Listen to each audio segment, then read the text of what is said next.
제21대 대통령 이재명 정부가 들어선 지 이제 3주가 넘었는데요. 뉴스나 경제 관련 소식을 듣다 보면 심심치 않게 들리는 단어가 있습니다. 바로 배드뱅크. 아니, 이름만 들어도 뭔가 수상하고 나쁜 은행 같죠? 그런데 놀랍게도 배드뱅크란 경제를 살리는 아주 중요한 역할을 합니다. 그래서 최근 우리나라에서도 5년 만기가 돌아오는 코로나 시기의 서민 대출금 등으로 인해 이재명 정부는 배드뱅크와 비슷한 정책을 시행할 것으로 전망되는데요. 그럼 이게 뭔지, 왜 중요한지, 그리고 우리의 삶에 어떤 영향을 주는지 지금부터 하나씩 알아보겠습니다. 말 그대로 나쁜 자산만 따로 모아두는 은행입니다. 여기서 말하는 나쁜 자산은 부실 채권, 다시 말해 돈을 빌려줬는데 돌려받지 못하게 된 채권이에요. 보통 은행은 돈을 빌려주고 이자를 받아 수익을 내는데 누군가 돈을 못 갚게 되면 그게 부실 채권이 되고 은행의 재무 구조는 나빠지죠. 이게 쌓이면 은행은 위태로워지고 대출도 잘 안 해주게 되는 구조니까 경제 전체가 얼어붙을 수밖에 없겠죠. 그래서 정부나 금융기관이 나서서 이 부실한 자산만 따로 떼어내 배드뱅크라는 별도 기관에 넘깁니다. 그럼 기존 은행은 다시 깨끗해진 상태로 돌아가고 새로운 대출이나 투자를 할 여력이 생기는 거죠.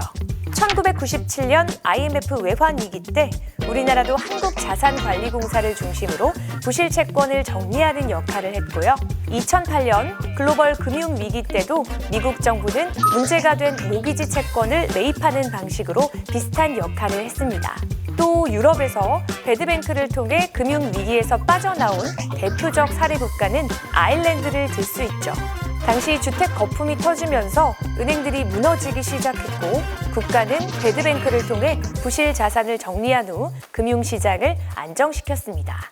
즉, 배드뱅크는 위기 시기에 금융 시스템의 방파제 역할을 하는 것이죠. 최근 정부와 여당이 논의 중인 정책, 바로 서민금융 배드뱅크 설립입니다.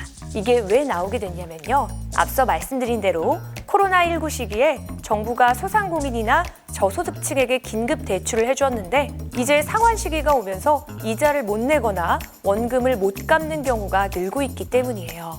코로나 때 영업이 어려워 대출을 받았던 여러 자영업자가 지금도 장사가 회복되지 않아서 빚을 못 갚고 있는 거죠. 이런 부실 채권이 계속 쌓이면 이들을 도왔던 금융기관, 특히 서민 금융기관들이 위험해지고 앞으로 다른 취약계층에게도 돈을 빌려주는 게 어려워질 수 있거든요.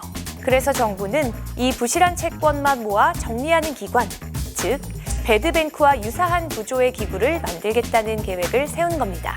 아직 정확한 이름은 확정되지 않았지만 이 배드뱅크는 기존의 한국자산관리공사 같은 기관이 주축이 될 가능성이 큽니다. 운영 방식은 이런데요. 상환이 어려운 대출을 이 기관이 할인된 가격으로 매입합니다. 예를 들어 1,000만 원 빌려줬지만 상환 가능성이 낮다면 400에서 500만 원에 사들이는 방식이죠.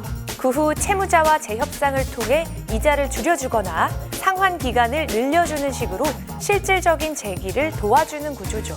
이렇게 되면 기존 금융기관은 리스크를 덜 수 있고 채무자는 파산 위기에서 벗어나 새 출발을 할 수 있는 거죠. 금융기관과 채무자 모두에게 긍정적인 효과를 주는 정책입니다.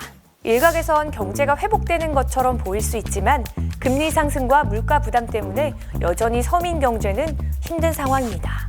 특히 코로나 대출의 만기가 도래하는 시기와 이자 상환 유예가 끝나는 시기가 겹치면서 이제 본격적인 채무 불이행자가 늘어날 수 있다는 우려가 크죠. 즉, 지금이 바로 부실 채권 정리를 시작해야 할 타이밍인 겁니다. 그리고 이런 구조를 공적 자금을 최소한으로 쓰면서 설계한다면 도덕적 해이 우려도 줄일 수 있는 거죠. 하지만 오해의 소지가 있는 것이 이건 그냥 빚을 탕감해주자는 제도는 아닙니다. 정확히 말하면 재정비할 기회를 주는 제도에 가깝죠. 실패한 사람에게 두 번째 기회를 줄 수 있고 금융시장은 안정되고 국가는 시스템 리스크를 줄일 수 있는 상생형 경제정책입니다. 앞으로 이 정책이 어떻게 구체화되는지는 계속 관심 있게 지켜봐야겠지만 지금 이 흐름 자체는 분명히 중요한 경제적 전환점이 될 수 있거든요. 지금 이야기하는 정책은 앞으로 우리나라가 할 수도 있으니 덮어놓고 좋다고 얘기하는 게 아닙니다. 세계 각국에서 경제가 어려울 때 서민을 위해 시행했던 정책이 바로 이 배드뱅크였던 것이죠. 우리나라도 팬데믹으로 고통받았던 시민들이 이 정책이 성공적으로 시작돼 기회를 얻고 또 재기에 성공하시길 바라겠습니다. 지금까지 당신이 어쩌다 마주친 경제 이야기, 어쩌다 경제 이하늘이었습니다.